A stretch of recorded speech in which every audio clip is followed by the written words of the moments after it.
Okay, today we will be replacing a failed electric duct heater on a fan coil unit. Okay, so this is in a 40-year-old commercial office building. We're going to be working up in the drop ceiling in this office suite. Safety first, I've turned off the power to the fan coil unit to this 40-volt 3-phase electric heater. With the power off, I'll open up the control panel.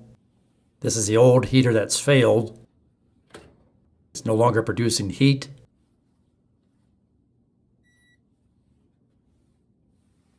And just to verify, make sure all the power is indeed off inside of here.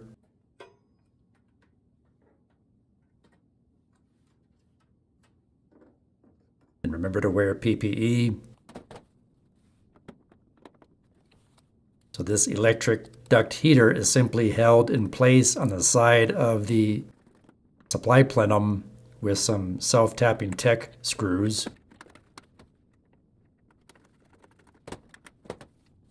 So I'm first going to set out to disconnect our 40-volt wires coming in and disconnect and remove that MC cable out of the way. Next, I'm going to remove and disconnect these 120-volt wires. These are the wires that come into this box that attach to the relay coils to energize the coils. This happens to have 120-volt coils on these relays. I'll also move that MC cable out of the way.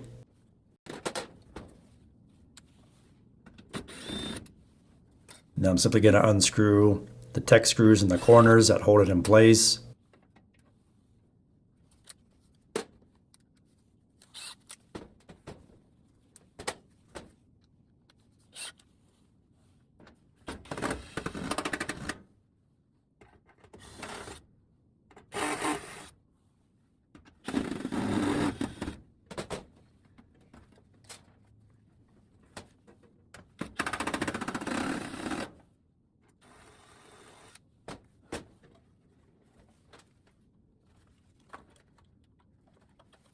And disconnect the line wires that come off of that step-down transformer into the smaller step-down transformer.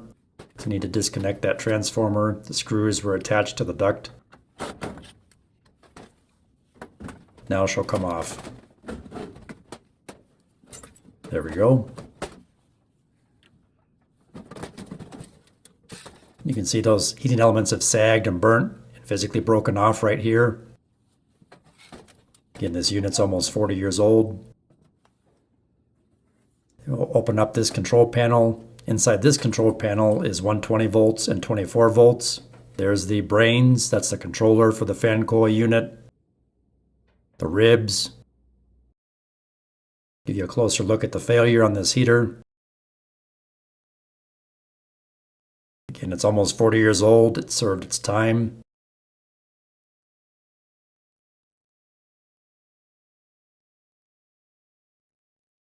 You can see the output terminals on these relays are burnt and blackened.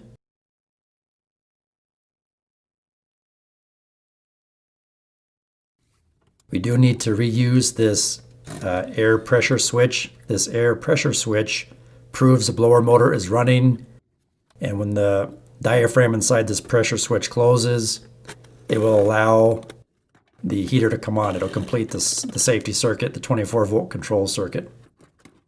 So we're going to reuse that. That's a safety switch that we need. And air gets blown through that tube when the blower fan is running. Warren Technologies is what we use in this building. It's not a paid promotion. They have this great chart to help you reference what voltage, is it 3-phase or single phase, what's the height and width of your duct, so you can better identify what unit you need. This old unit that I'm replacing, there was no data plate or data sticker, so I used this chart to determine what size and type of heater I needed. And I know it's a 40-volt 3-phase circuit on a 30-amp breaker.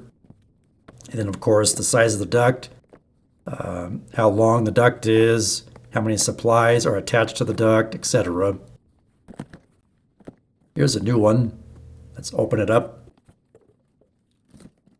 And this is a stock line heater, so it comes stock like this.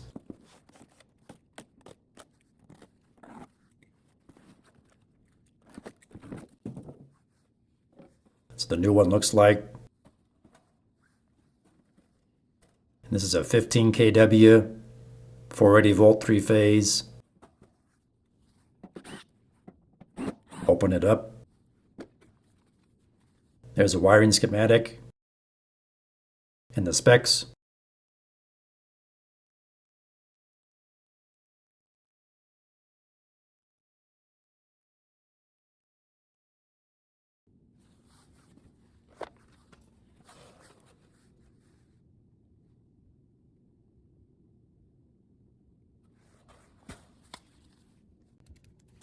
Now it comes stock with this fan relay. We don't need that in our application, so we're going to remove that, as well as this bottom screw terminal block for the fan, because the fan is actually runs on 120 volts and it's a completely separate circuit from the 480 volt 3-phase heater circuit. I'm just going to black out that fan relay information so nobody gets confused in the future. Same thing on the wiring schematic. I'm going to black out anything to do with the fan so no one gets confused in the future.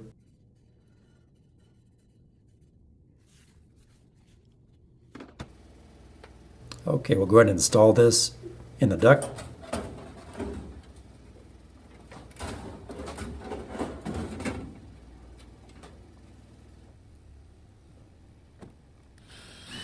And I'll attach it with these self-tapping Tech screws. And then we'll seal up around all 4 sides.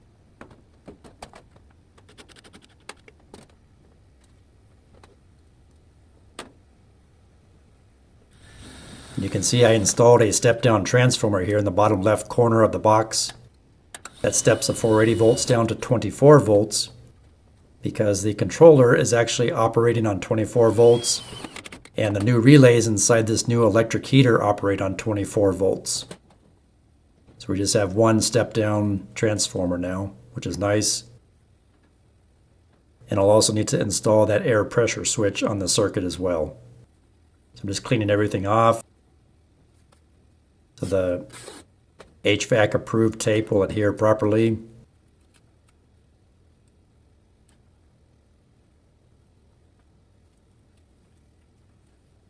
And you don't want to use like the generic gray duct tape. That's not actually approved for HVAC work like this. You want to use HVAC approved duct tape that can handle the temperature difference, potential moisture when it's running in cooling mode, etc. It'll last longer and it has better adhesion than cheap standard duct tape that most people think of. Just FYI.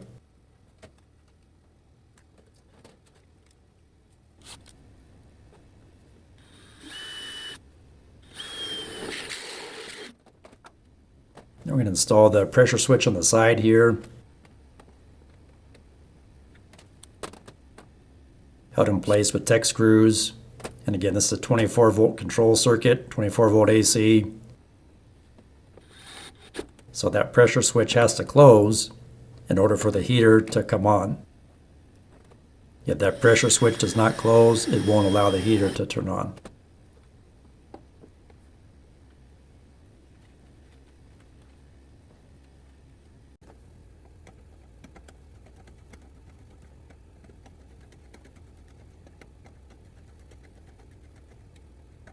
And then next I need to actually attach the 480 volt input wires to the step-down transformer. So those 2 hot wires I'm simply going to attach to any 2 of the hot screw terminals on this 480 volt terminal block. And then coming out the other side of the transformer would be my 24 volts AC. That would power the controller and the entire control circuit. There we go. Just checking all my wire connections on everything, make sure nothing's loose or missing. And this I want to say it's 18.5 wire is for the control circuit. Put one of these plastic insulating bushings in here to protect the wire. And we'll feed the 18 gauge wire through and make our wire connections inside the control box to the controller and the ribs.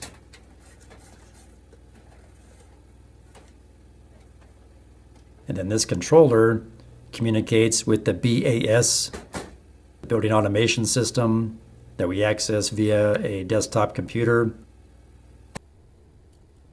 Stripping the wires back, the insulation off the wires. And the spare wires I'm just going to wrap around. That's not going to be used.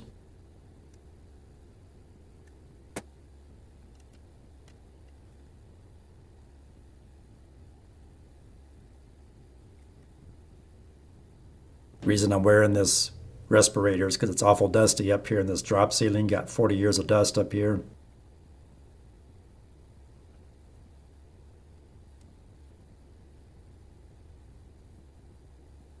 And so again, that step-down transformer steps of 480 volts down to 24 volts. That's going to power this controller. And then the coils on the new relays in the new electric duct heater operate on 24 volts. Just a heads up on these particular relays in this new electric duct heater, they take 24 volts AC in, but they're going into a rectifier.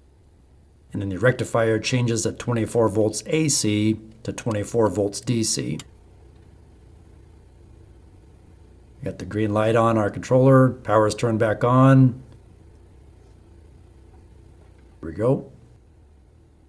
Now we'll wait for our ribs to light up. You can see we got power. First thing should come on is a fan. Yep, there's a fan rib just lit up. And the step 1 heater rib just lit up. I just heard the relay click. So we can check temps, 55, 66, 77, 78, 80. So yeah, the temps are coming up now in this office. Woo! It's working now. We just got to put the covers back on these control boxes and replace the ceiling tiles. I hope this information helps you. And if you're a facilities professional, I want to tell you about this Practical Facilities Maintenance Handbook available on Amazon in paperback and ebook format. It has common facility documents, reference material. It's a great resource guide, great training guide for new technicians. Even has shop equipment towards the back of the book.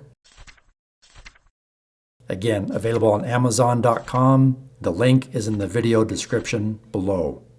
And if you're looking for high quality, weatherproof vinyl decals for your facility, there is a link in the video description below for facilities maintenance stickers. They come in different sizes. You can see their color, and they're geared specifically for the facilities maintenance space. Again, in the video description below. Please like, share, subscribe, leave me a comment, and thanks for watching.